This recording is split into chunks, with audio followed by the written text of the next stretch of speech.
Good morning, everybody. This is Daniel Dark from Out of the Darkness with Daniel Dark.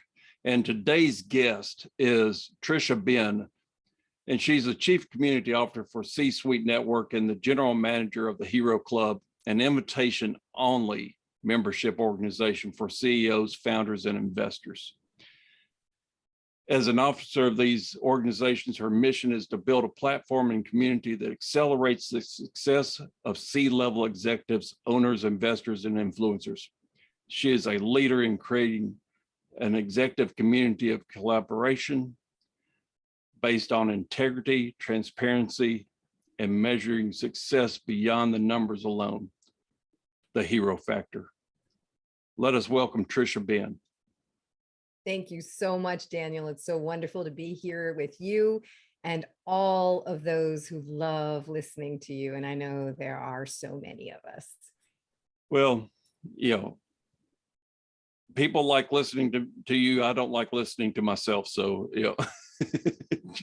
That is funny, isn't it? How we don't hear ourselves the way others do necessarily. No.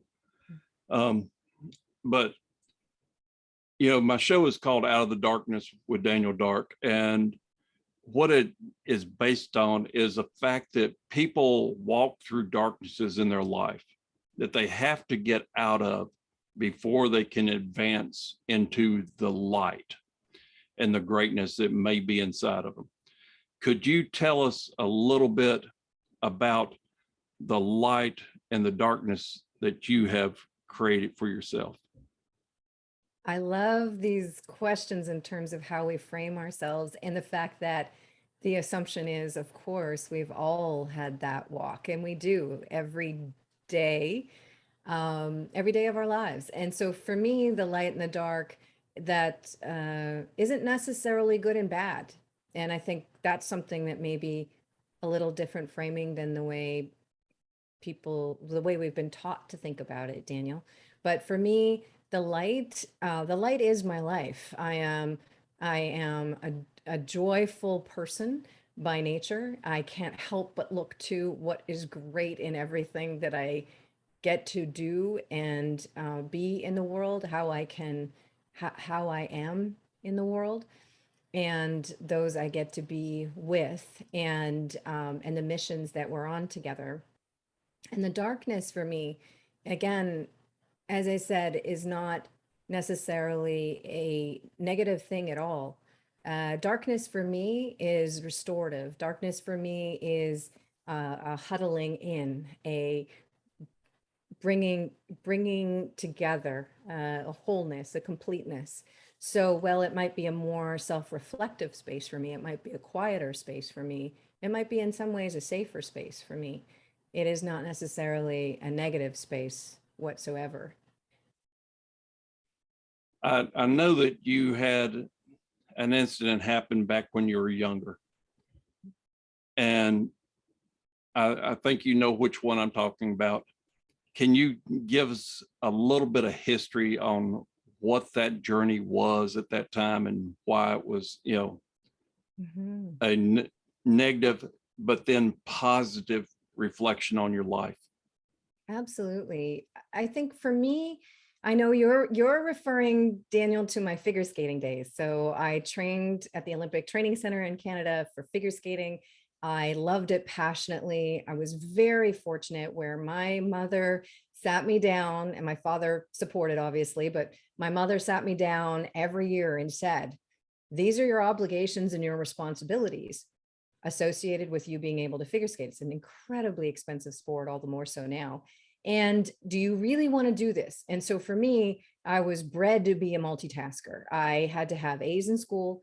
I had to get myself up in the morning at 4 o'clock or 4:30 if I was sleeping in. I had to pack my own things for skating. And I also had chores. I had, various chores that I had to do for the family. And I had much younger brother and sister. So it was a real engagement for me, and something, as I said, I was very passionate about, and also very self-driven. I knew it was my choice. And if I chose not to, I would not be skating. So I spent my younger years skating. I started when I was 5 years old, went to the Olympic Training Center as a young teenager and had the blessing of training with the world's best that trained out of Canada. And Tracy Wilson, Rob McCall, Lloyd Eisler, Christine Huff, Doug Ledre. I mean, there were just so many, in my ilk was Elvis Stoico and Brian Orser. And, in Canada, the last two, they trained at a different center, but we're always at our competitions and so on, same competitions. So it was my life, but I was injured very badly. So I shredded my MCL. Apparently a full tear is a much better idea if you could, coordinate it that way, but I didn't. I shredded it. And so it was a constant injury, and I would have been about 15. And I managed to get through that season. I had no training between competitions. So you qualify at one competition and then move on to the next, and the final is nationals. And so I managed to get through all the way to nationals and the competitions, but I had very little ability and very little mobility in terms of being able to train for those competitions and so on. It was a real tough haul, and a great deal of pain, surgery, of course, and certainly a lot of challenge. What was the epiphany that you had at that time that made your decision easier to get out of competition than to stay in competition and get hurt worse?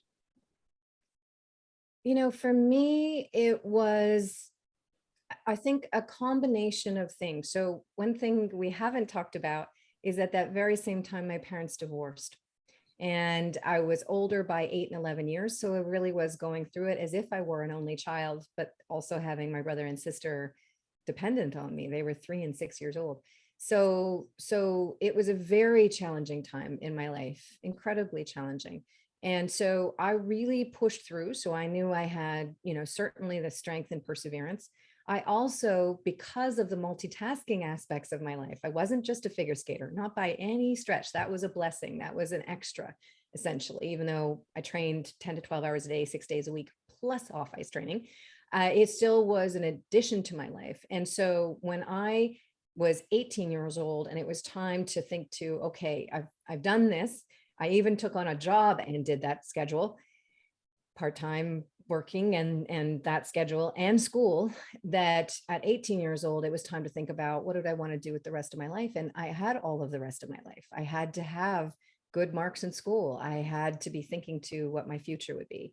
And also because of that choice that I was given every year about my figure skating and the responsibilities I had outside of that, I knew that I had other things that I could be doing and that I needed to be doing. So it wasn't, strangely enough, as challenging as you might think it would be. My skating was my skating. It wasn't who I was. And so strangely enough, a fairly smooth transition into equally committed and equally passionate about the things I was doing in university and paying for my university schooling and getting engaged and involved, volunteering, working. I still, of course, had a very close relationship with my brother and sister, and would bring them with me to, my classes, take them to their appointments. I was very, very engaged and involved. So it was really what I've come to think of it as a chapter of my life, a chapter that feels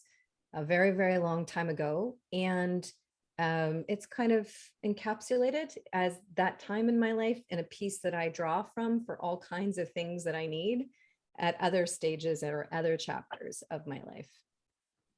That's wonderful, Tricia. Now, as a businesswoman today, how did that really, that early training in life, how did that really prepare you to be the light beacon that I see every week, on Zooms and, doing the fabulous things that you're doing in business and helping other people and being a mentor and everything else that you do? I think it fuels it tremendously. For me, that positivity, I had one of my teammates ask me just a couple of months ago. We've worked together, we've known each other for years, and we worked together for nearly 2.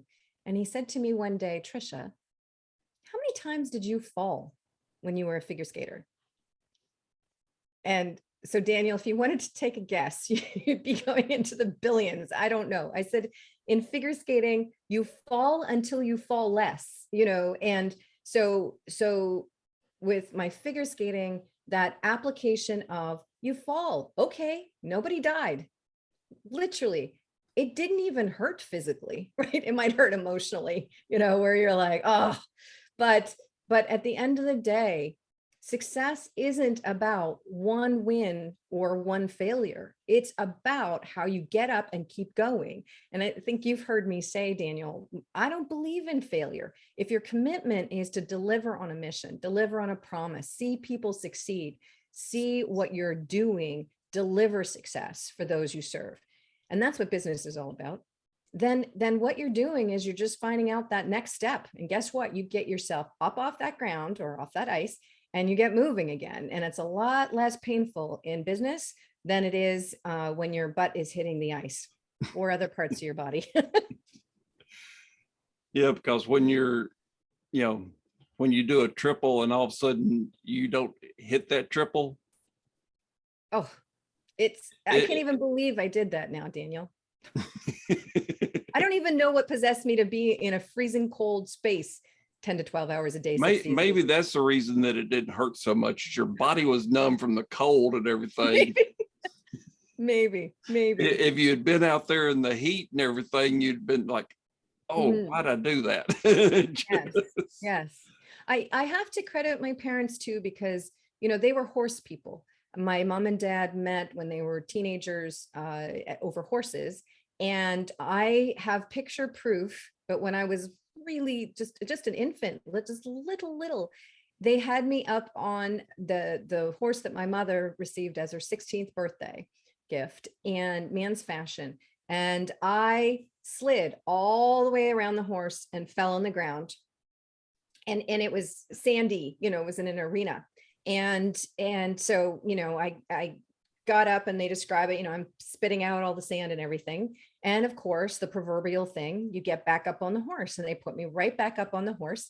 And that's the way it was. And so that resiliency, when you are raised to have that kind of resiliency, nobody died. I didn't break my neck. I got right back up on the horse. And of course, the day continued wonderfully. So, I think that kind of training and accepting and embracing our resiliency, our amazing capability of getting bumps and bruises and getting ourselves back up and getting somewhere that's that much better, because we know now we can slide off the horse. So let's stay up on that. Let's not have that happen again. So if you were talking to a young business person or a young person at all that was looking at things and saying, I'm not good enough, I'm not whatever, to get this, job done or whatever they're trying to work on, what would be the number one piece of advice that you would give them? The number one piece of advice I would give them is never allow yourself 30 seconds to have that thought.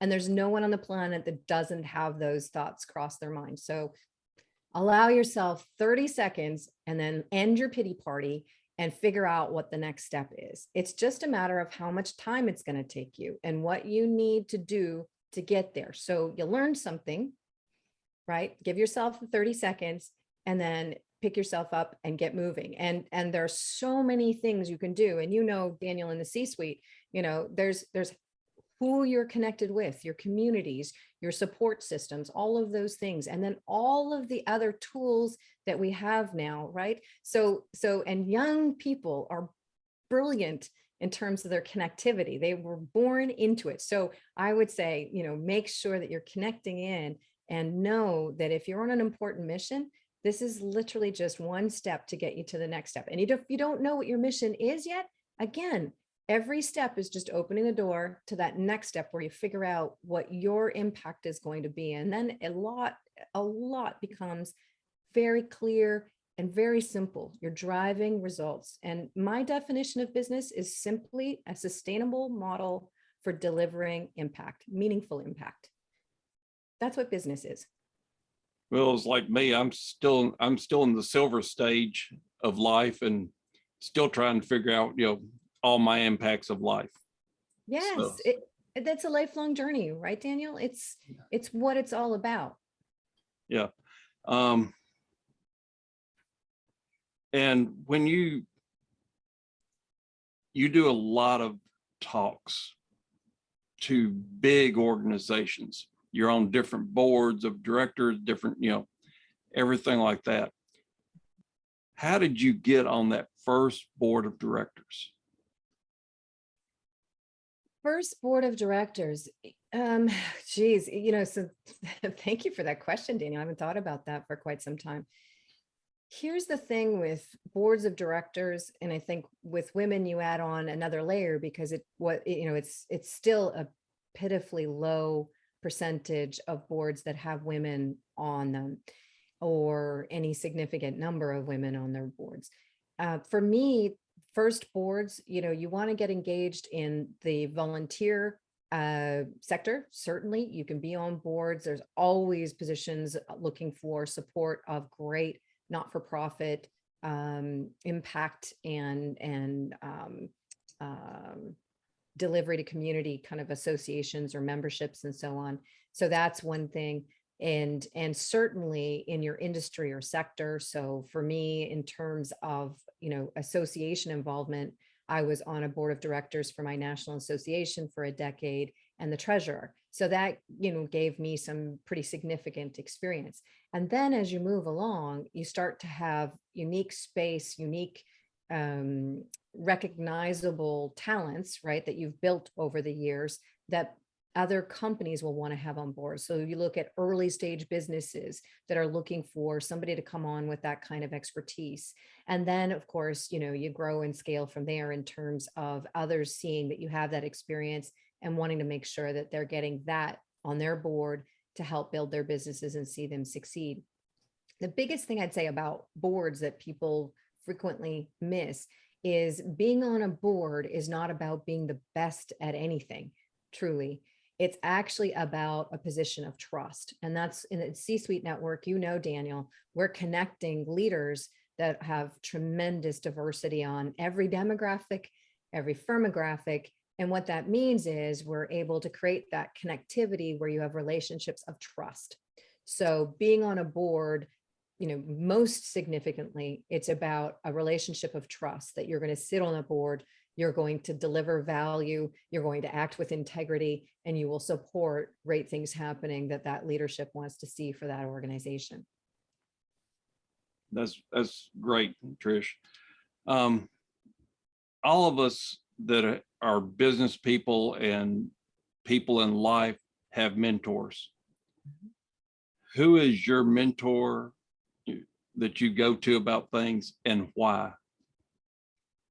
Such a great question, Daniel. So what I would say about mentors is mentor is someone who creates value for you in those moments of question or the moments when you're ready to break through to another level for you, and this is where I think true competitors, they're focused on how they improve, not what somebody else is doing. That's outside of your control. What's inside of your control is how you make yourself better, how you step up to your next levels. So I would never say that I have one mentor. I have many, many, many mentors, and many probably wouldn't even know that they are to me, and others would absolutely know. So what I would say in terms of my mentors is that they all touch me in a different way, and they all inspire me to step up to be the best me, not the best somebody else, and certainly not in relation to anyone else. And I think that's what's most important in a mentor, is not not the framing of the relationship, but the respect for the respect for who you are and who your best is of you. So whether that's somebody you work very, very closely with in a coaching relationship, or somebody who's never known you and never will, and everything in between, the most critical thing is that the focus is on how you step up to be the best of what you have in you and what you want to be able to deliver. Well, could you explain to me why most of my mentors are women then? Well, that's really interesting, Daniel. I think knowing you the way that I do, and maybe that was a facetious question, but I think it's such a beautiful question. I think that's because you have so much complexity and so much depth in who you are. And women by nature, and not that men don't, obviously you do, but women by nature have a complexity that's added in with all of the things that we have happening in our lives, and the social expectations and the biological, realities of our lives. So I could see that very much being the case. You're never going to be just one person, and nor will I be. I've got a lot of different roles that I play, and I think that probably is a piece of it. And obviously that would tie into what is frequently referred to as EQ. Well, it's like you're one of my mentors. Kathleen's a mentor of mine. I have women that are mentors of mine that, they didn't even know that they're mentors, like you were talking about. And, I was like, when you tell me something, I listen to what you say.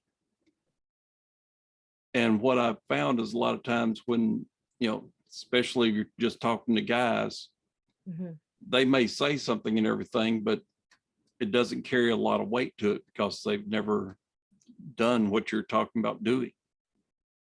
So it's so interesting. And thank you, Daniel. I am so honored, and I am so grateful. It's how we mentor each other, and there's so many things that I could say the same to you, and that creates that place of gratitude that, when we talk about the traditional darkness and lightness, those dark moments, and you'll send one of your notes and life is wonderful, like it just really is wonderful. And that's what you do for each other, right? You pick each other up and you move forward.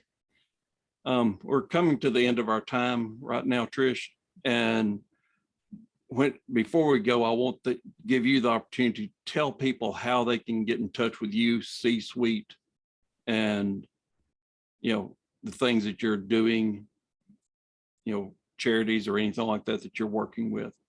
Thank you so much, Daniel. So I have, if people are seeing the video, I have Tricia at csuitenetwork.com, C-suite, S-U-I-T-E network.com. I would love to hear from anybody who's interested in engaging in the C-suite. We serve executives, so VP and above, founders, investors, and influencers. So speakers, authors, consultants, coaches. So if you are a great leader in your space, you're looking to level up, you're looking for those peers, you're looking for the tools that will help you accelerate your success, and you want to do it with people who actually care about the impact they're having, then I would absolutely love that. And there are so many ways to get engaged and lead in the C-suite. So would look forward to hearing from anybody who's interested in that. And we use the term leaders. We don't have members, quote unquote, we have leaders. And that's because there are just so many ways to get engaged, involved, and lead success through the C-suite platform for yourself, and certainly anyone else that you are serving in your business model and in your community. Thank you, Trish. I really want to thank you for being on the show today. And if you haven't already, hit the subscribe button, let people know about Out of the Darkness, and, listen to people like Trish on a weekly basis, where you can actually find out about other people have darknesses too. It's not just you. It's not just me. It's other people out there. And we can always take our light that's inside of us, that little ember of light, and make a bonfire out of it. Until we talk again, this is Daniel Dark with Tricia Benn saying good night.